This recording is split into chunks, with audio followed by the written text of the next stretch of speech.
ngayon mag-i-start na ako ng pagpipintura dito sa mag wheels. Hugasan muna natin kasi may mga langis yan eh. Baka hindi kumapit yung pintura tsaka yung filler. Okay, let's go. Okay, simulan na natin.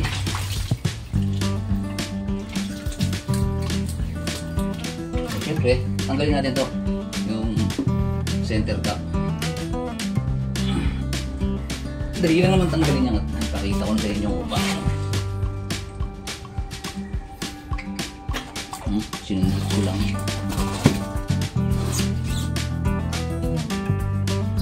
Itong dish washing soap, napakabisang panlinis ito. Kaya natin gagawin ito para matanggal yung mga grasa, mga dumi na pwedeng maka-apekto sa pagpipintura natin. So, linisin na rin natin to kasi maglalagay tayo ng tape dyan. Baka magbigay tayo ng tape dyan.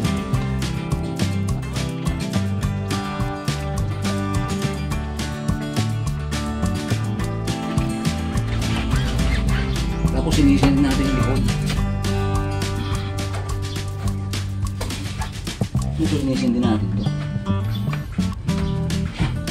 So, linisin din natin to. Kasi hindi ko naman siya pipinturahan eh. Linisin ko lang siya.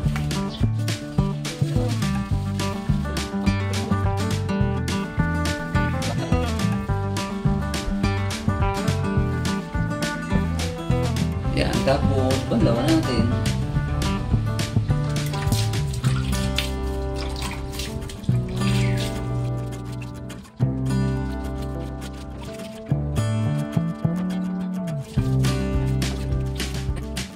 Ayan, tapos ibilad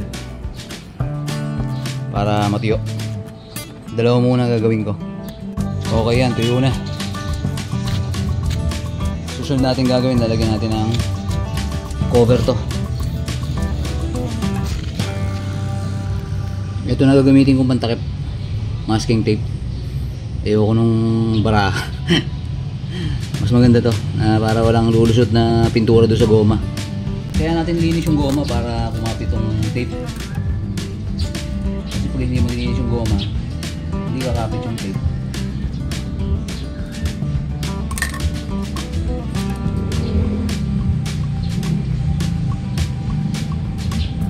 Pasok mo na lang sa loob.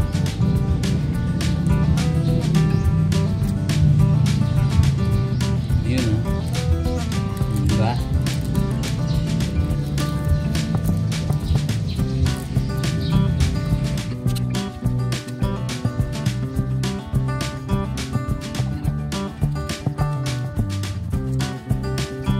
Ayan, nabalutan na oh. Mas maganda magpintura pag ganyan may balot eh. Tsaka mas maganda rin magmasilya para hindi na dudumihan yung goma. Tapos gamit tayo ng tissue o toilet paper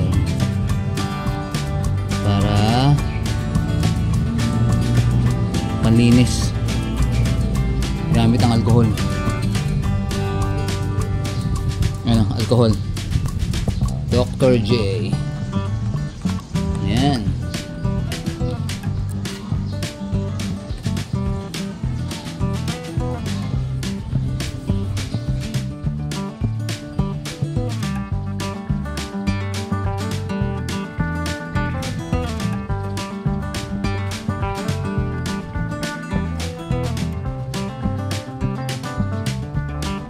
Okay, maghahalo na tayo ng masilya.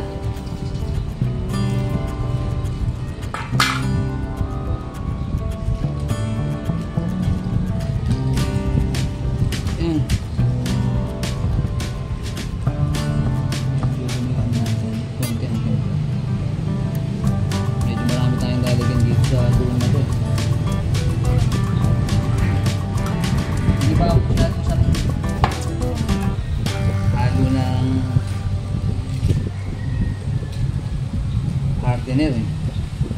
Minsan di consistent.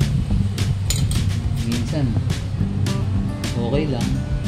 Minsan naman sobra. Pag sobra kasi ang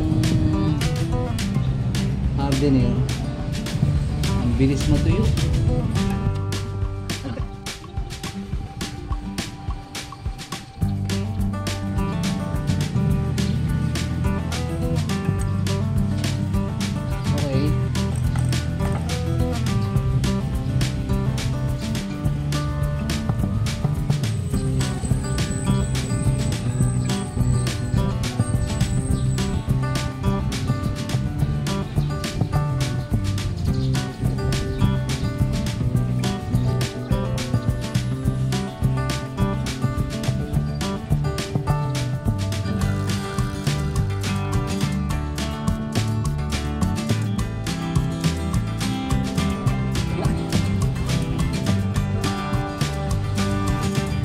Pagkalipas mga ilang minuto, siguro mga 10 minutes na lumipas, matigas na siya.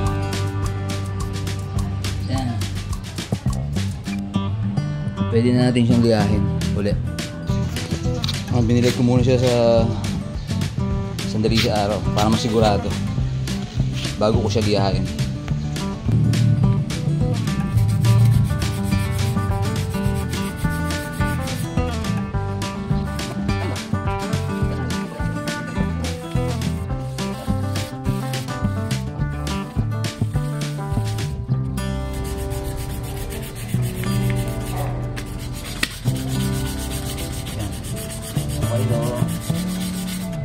Gagawin natin lahat yan dun sa mga nilagyan natin ng masilya. So sinugin natin yung paligid.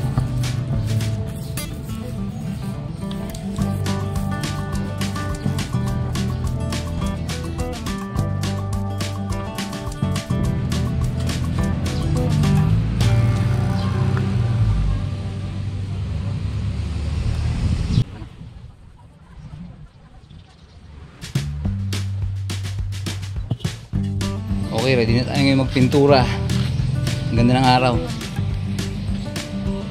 Ang ganda ng araw kaya maganda magpintura ngayon. Okay, let's go. Brush yun uli para siguradong walang mga tissue, residue ng tissue, para siguradong walang naiwang mga fiber ng tissue.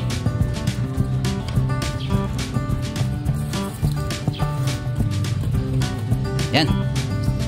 So, gamitin nating pintura dito. Ayan. Brand niya ay Samurai Kuroboshi. Ito yung recommended na ginagamit ng mga nagre-repaint niyang motorsiklo at yung mga mag wheels. So ang gagamitin muna natin ito, surfacer. Bumili kasi ako ng surfacer, etong clear, tsaka tong silver. So ito muna, ito yung pinaka primer.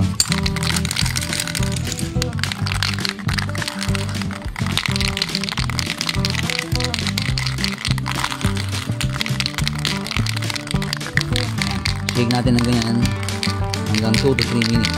Tapos pwede natin gamitin. Yan, ready na tayo. Ngayon ko lang gagawin to. Ito first time kong gagawin. Sana naman walang maging problema.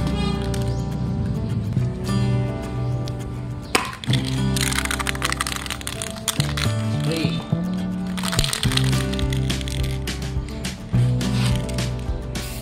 Yun.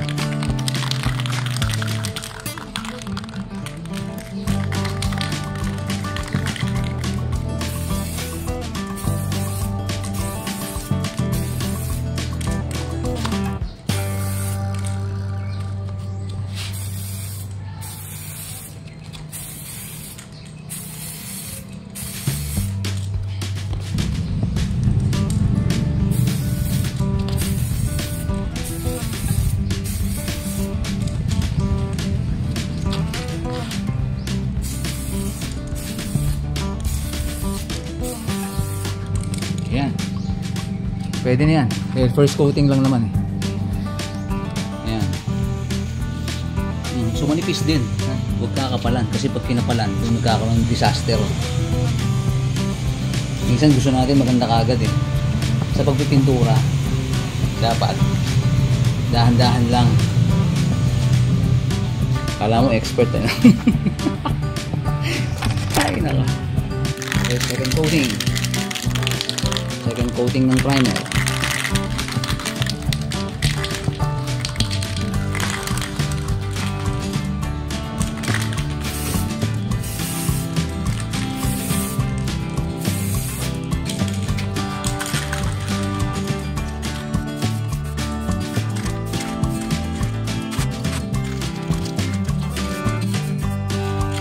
Yan ang itsura ng second coating. Oh. So ang ganda na. Meron na siyang katawan, no? Ang ganda ng kulay. Ang ganda ng kulay ng primer. Flat. Na parang bottle gray. Ang ganda. Wow. Sulit. Sulit ang pagod. Pwede natin pagpagat.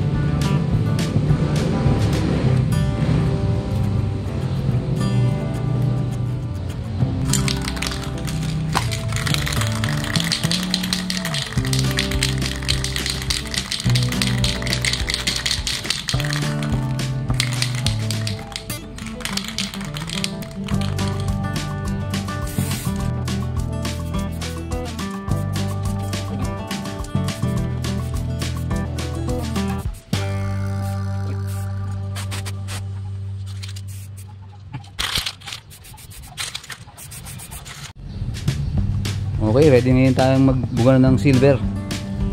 Ha? Oo.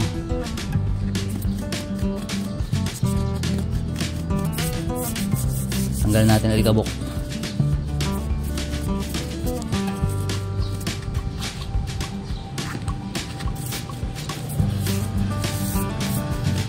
Iwasan nating hawakan.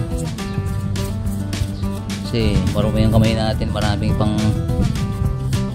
may langis pa ang kaating kamay pag ano. Yan. Ayan. Bago tayo magbuga.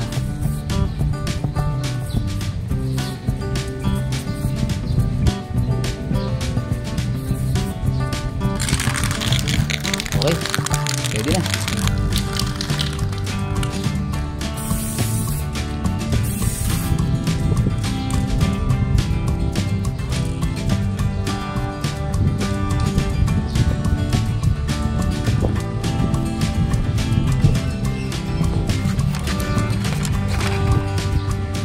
May pumatak oh. Bira naman tong pintura na to. So tatanggalin na natin yan.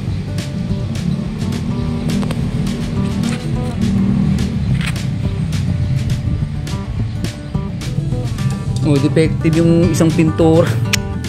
Ay naku, pahamak. Ayan oh. Naku. Sosoli ko to. Ay, buwisit. Okay, dito naman. Hindi ko alam kung paano may iiwasan ngayon yung napapat. Pumapatak. Kakaroon ng liquid dun sa namumuo. Tapos pumapatak.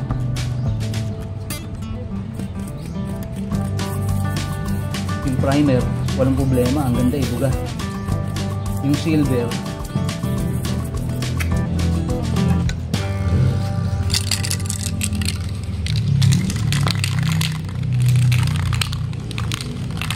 gagawin ko, ilalayo ko siya.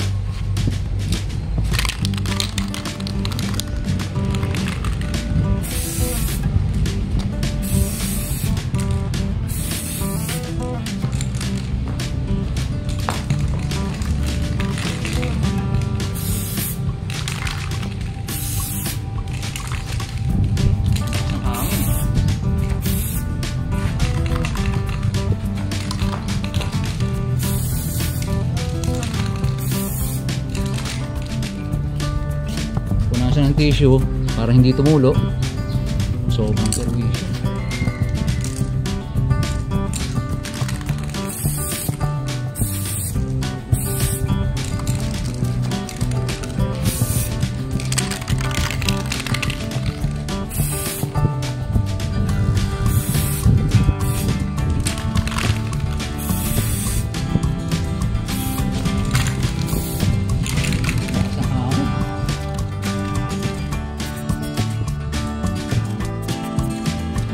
Ulihin natin.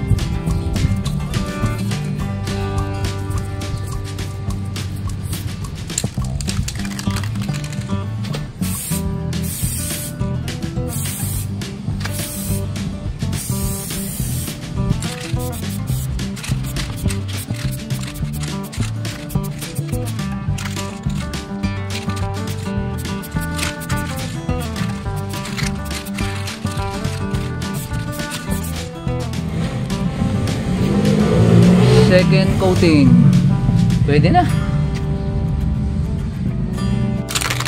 Okay, last coat na tayo. Sana naman, walang problema. Tapos unahin natin yung mga dribbling dumi sa ibabaw. Kasi malakas ang hangin. Ayan. Last coat na tayo.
Okay, yan yung final coat. Clear na lang. Sana hindi naman ako magka-problema sa clear. Okay naman, satisfied naman ako. Para sa first time, masaya na ako rito. Happy! Okay, ready na tayo ngayon sa clear coat.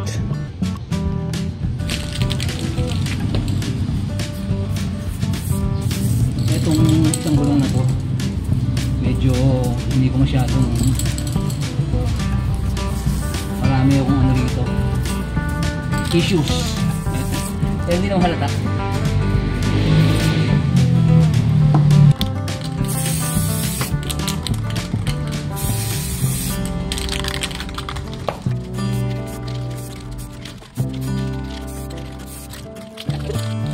Okay, ready na tayo for the second coat.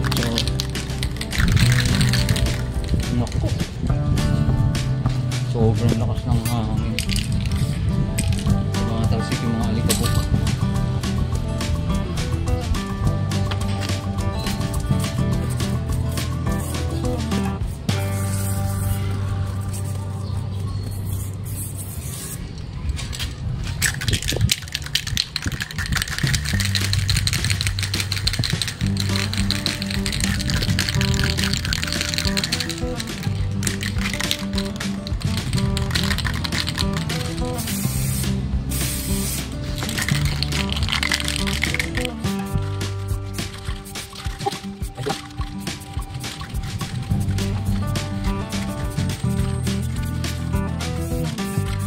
Okay, yan yung second coat ng clear. Yan. Okay ba? Mayroon bang makintab ba? Makintab naman siguro. Yan, ni-clear na yan, pangalawa. Ang hangin eh. Problema ko hangin. Sasayang yung pintura. Okay, last coat na tayo ng clear. Last coat.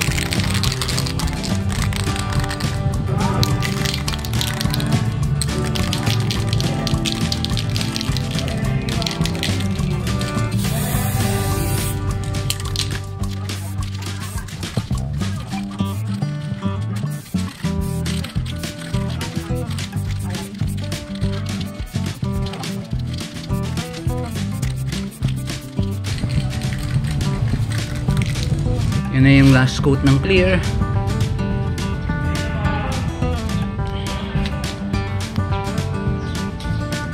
Yan. Yan, dire-diretso. Ang teteng. Oh, disaster na naman. Oh, yan.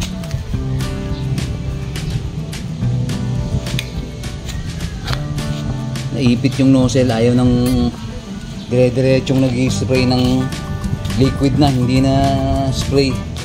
Muntik pa naman. Ayun ako. Nagkaroon na nga ng tama, ayun. Ay, problema tong Samurai. Recommended nga, maganda nga yung quality siguro ng pintura. Ang problema naman, yung defect ng nozzle. Pwede natin ngayon tanggalin yung tape. Okay.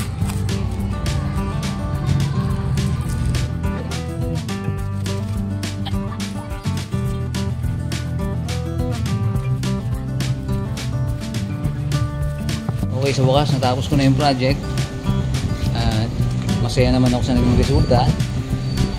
Mukha na siyang bago. Napawaw ako. Ay nako, meron mga naging problema dun sa nabili kong spray paint. May mga naging issue. Nagbalik pa ako ng pintura.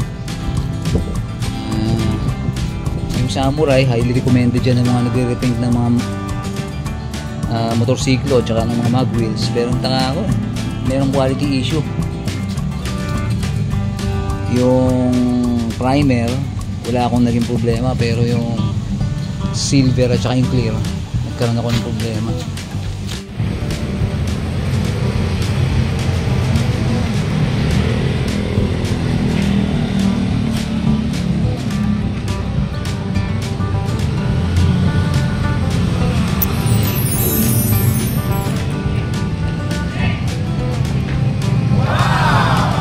Ayos.